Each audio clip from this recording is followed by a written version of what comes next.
But one of the nation's preeminent research labs is at the University of North Carolina, and they are searching quite simply for the cure. I don't want to make this only about numbers because that takes the humanity out of this crisis, really. But the numbers are sobering. Each one of those specimens that she's pipetting represents a patient, represents someone in a family. You're doing a good job, you're doing a good job. You got this, you're good, you're good. This study proves that a drug can block the virus. Finally, something has worked.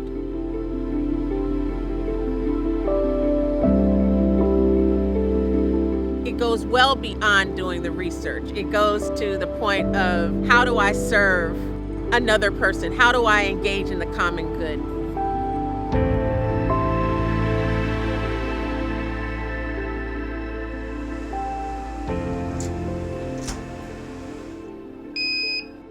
Our first day, the test that we could do was about 120 per day. Now we're at 2,500 per day. To know that we're an essential part of all of this other research that's being done on campus is something that I think we can feel very proud about. So good morning, how's everybody feeling? Feeling good, feeling good. So this is a mobile unit that has been deployed to minority and underserved areas to increase testing access. It's not been easy. There are different challenges. Every location comes with a different challenge. As a group and as an organization, we're just extremely committed to this type of work and we understand the need. So there is no challenge that's too hard for us to overcome to make sure that we're providing this great service to the community. We provide assertive outreach to adults with serious mental illness who are homeless or at risk of homelessness. The immediate reaction was, how are we going to keep providing these services? But when the team comes back and talks about just housing one person, like the major victory that is can't be captured with a quantitative number. We're doing great work now. Like, how do we keep this going? In 3, 2, 1, begin. We're doing the work on these respirators to provide the public with information about how well these things function, and they can see this and they can say, okay, and I know which one I want to use for my family. The research that we're doing here at UNC isn't politicized, it's not biased. We're just putting this information out for people to protect themselves and protect their neighbors. I have been working in faith communities for literally now 25 years.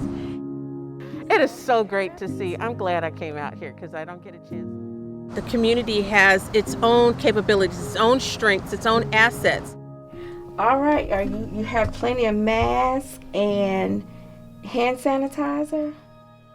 And how can not just one church work to improve the conditions in their community, but how can a collaboration of churches work together with their own unique strengths, come together and try to improve the health of multiple communities by sharing with each other and learning with each other?